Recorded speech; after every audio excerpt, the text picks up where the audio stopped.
The Wendigo connection, shape-shifting witches of the North skeletal giants. Possession, cannibalism. The Wendigo tradition may preserve memory of something real that still walks the northern forests.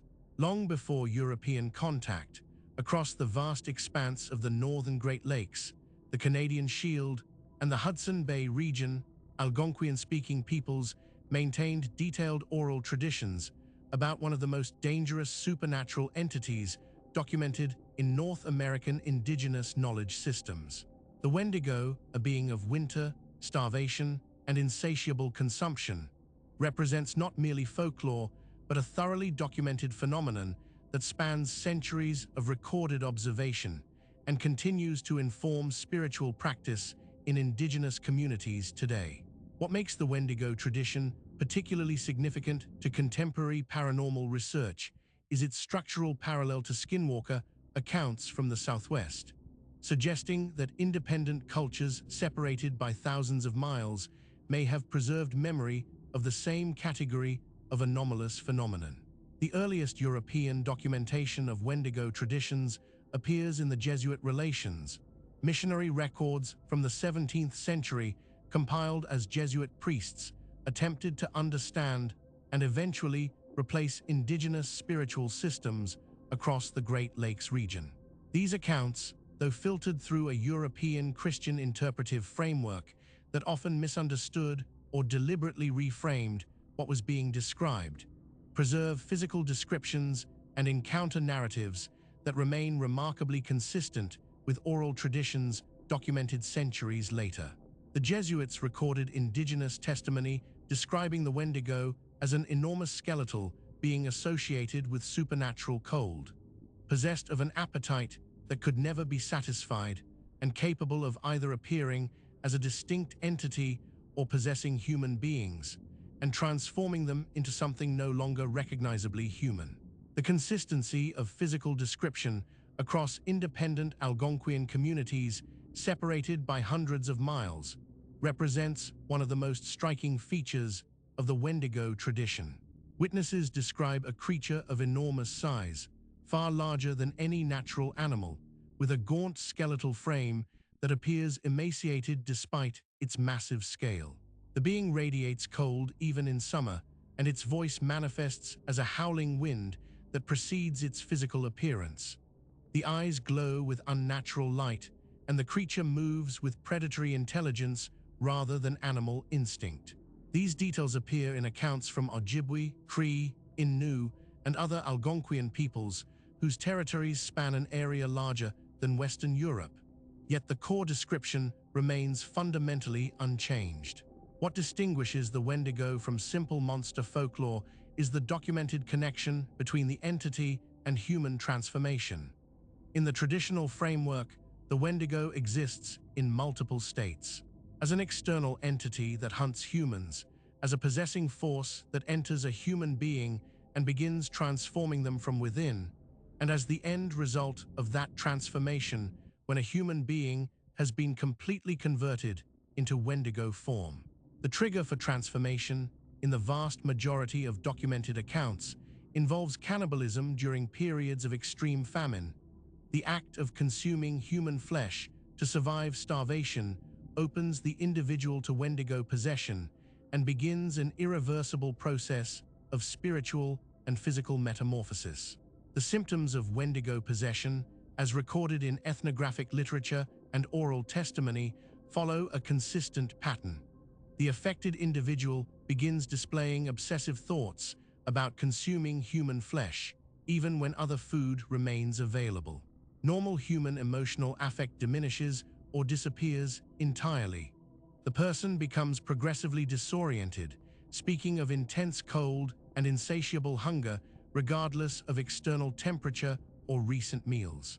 Physical changes may follow: reports of abnormal strength, altered voice, and in extreme cases, witnesses describe the possessed individual beginning to display the skeletal appearance and enormous size associated with the fully transformed Wendigo entity. Communities that identified individuals displaying these symptoms faced an existential threat that required immediate response. Ethnographic records document cases in which communities made the decision to end the life of the affected person as a preventive measure before full transformation could occur. These actions, recorded by anthropologists and historians, were not acts of violence, but community protective responses to a phenomenon understood as genuine and deadly. The parallel to Skinwalker removal protocols is direct. Both traditions recognize that certain supernatural transformations cannot be reversed, and both grant communities the authority to take extreme action when individual transformation threatens collective survival. 20th century ethnographer Paul Radin collected Wendigo accounts as part of broader documentation of Algonquian oral literature, preserving narratives that described not only entity encounters, but the social and spiritual frameworks communities used to understand and respond to Wendigo presence. These accounts document the role of shamanic practitioners in diagnosing possession, performing exorcism rituals, and in some cases, engaging the Wendigo entity directly through spiritual combat. The tradition records that only the most powerful medicine people possessed the spiritual strength to confront a Wendigo and survive, and even they approached such confrontations with extreme caution. Mid-20th century researchers attempted to medicalize the Wendigo tradition, arguing that accounts of possession represented a culture-bound syndrome in which genuine psychiatric episodes were interpreted through the Wendigo cultural framework. This hypothesis suggested that individuals experiencing psychotic breaks involving violent ideation were diagnosed as Wendigo-possessed by communities that lacked modern psychiatric understanding. The medicalization argument gained some academic traction, appearing in psychiatric literature as an example of how culture shapes the expression and interpretation of mental illness. However, this medicalization hypothesis has been substantially critiqued by both indigenous scholars and researchers who examine the tradition's full complexity. The psychiatric framework cannot adequately account for the consistency of physical descriptions across independent communities, the documentation of entity encounters by multiple simultaneous witnesses, or the reported effectiveness of traditional removal protocols. The attempt to reduce Wendigo tradition to misinterpreted mental illness reflects the same dismissive approach historically applied to indigenous knowledge systems generally, an assumption that Western scientific frameworks possess inherent superiority over traditional knowledge accumulated across centuries of direct observation. Cryptozoologist Lauren Coleman and researcher Nathan Carlson have examined Wendigo traditions in the context of broader anomalous phenomena research, identifying structural parallels between Wendigo accounts and other traditions, documenting dangerous human practitioners who transgress spiritual boundaries to acquire predatory abilities. The connection to Skinwalker tradition is particularly significant. Both systems describe the conversion of human social identity into an antisocial predatory force. Both associate this transformation with specific prohibited acts. Both document shape-shifting or physical transformation as part of the phenomenon, and both preserve community protocols for identification and neutralization of affected individuals. The geographic separation between these traditions reinforces their significance. Algonquian peoples of the northern forests and Navajo, Ute, and other peoples of the Southwest developed these parallel frameworks independently, without cultural contact or shared origin traditions. The structural similarities emerge not from cultural transmission, but from what appears to be independent observation of similar phenomena in vastly different environments. This parallel development suggests that both traditions may preserve memory of genuine anomalous events, rather than representing purely cultural constructs invented to explain natural occurrences. Contemporary indigenous communities maintain Wendigo knowledge as living tradition rather than historical curiosity.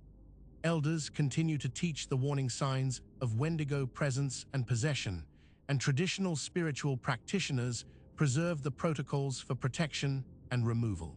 The tradition adapts to contemporary context while maintaining its essential framework. The Wendigo remains a real spiritual danger that requires respect, caution, and appropriate response when encountered. The documented cases of Wendigo removal follow multiple categories of intervention. Shamanic exorcism represents the preferred response when possession is identified early, before transformation has progressed beyond the point of reversal. These rituals, conducted by practitioners with specific training and spiritual authority, involve direct confrontation with the possessing force and require the medicine person to possess greater spiritual power than the Wendigo entity itself. The risk to the practitioner is substantial. Oral traditions preserve accounts of medicine people who perished during failed exorcism attempts. Physical elimination of affected individuals represents the response when possession has progressed beyond the possibility of spiritual cure. Ethnographic records document specific cases in which communities made this decision, and the accounts preserve the deliberation and spiritual preparation that preceded such action. These were not spontaneous acts of violence, but carefully considered community decisions undertaken with full understanding of the spiritual consequences involved. Ritual purification of locations where Wendigo presence had been established represents the third category of removal protocol. Areas where Wendigo entities had been encountered or where possessed individuals had resided required spiritual cleansing before they could be safely reoccupied. These purification rituals involved specific ceremonial actions, often including fire, sage, tobacco offerings, and prayers conducted by authorized spiritual practitioners. The parallel to Skinwalker removal protocols is structurally precise. Countermedicine performed by practitioners with greater power than the malevolent force, community authorization for extreme action when spiritual remediation fails, and ritual purification of affected spaces. That these parallel protocols developed independently among peoples separated by thousands of miles and multiple ecological zones suggests that both traditions represent adaptive responses to genuine phenomena rather than cultural fantasy. The Wendigo tradition's connection to broader shape-shifting witch research extends beyond structural parallel to functional similarity. Both traditions document human practitioners who deliberately invoke dangerous forces to acquire predatory abilities. In some Algonquian accounts, medicine people are described as deliberately cultivating Wendigo power for hostile purposes, using the entity's predatory nature as a weapon against enemies. These practitioner accounts describe individuals who retain human intelligence and deliberate intent while accessing Wendigo power, creating a hybrid state distinct from simple possession.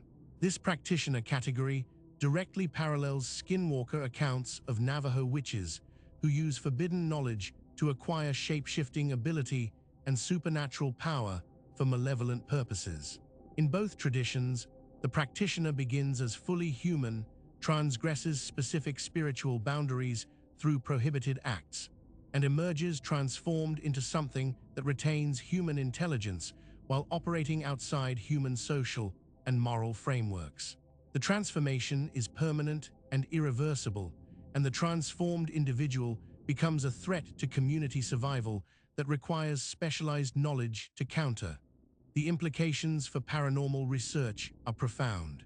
If independent indigenous traditions, separated by vast geographic distances, preserve parallel accounts of human practitioners acquiring supernatural predatory abilities through specific transgressive acts, researchers must seriously consider the possibility that these traditions document genuine anomalous phenomena rather than cultural mythology. The alternative hypothesis that multiple independent cultures spontaneously invented identical supernatural frameworks with no functional basis becomes increasingly difficult to maintain as the structural parallels accumulate. The Wendigo tradition continues to generate contemporary encounter reports, particularly from remote regions of the Canadian Shield and northern Great Lakes, where traditional knowledge remains strong and human population density remains low. These modern accounts follow the same pattern established in historical records. Witnesses describe enormous skeletal beings moving through winter forests, encounters with entities that radiate supernatural cold, and in some cases, individuals displaying the classic symptoms of Wendigo possession. The tradition adapts to contemporary technology.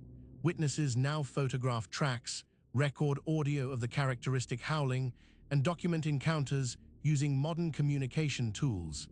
But the essential phenomenon remains consistent, with accounts preserved for centuries in oral tradition. The Wendigo represents one of the most thoroughly documented dangerous supernatural entities in North American indigenous knowledge systems, with continuous records spanning from pre-contact oral tradition through Jesuit missionary accounts, through 20th century ethnographic documentation to contemporary encounter reports. Its structural connection to Skinwalker tradition and other shape-shifting witch accounts suggests that multiple independent indigenous cultures may have preserved memory of the same category of anomalous phenomenon, adapted to different geographic and cultural contexts, but maintaining essential consistency across vast distances and centuries of transmission. If you found this case compelling, subscribe to Vanishing Roads for more documented paranormal investigations from around the world. This story was created with AI assistance based on documented case files. All events reference real investigations and reported incidents.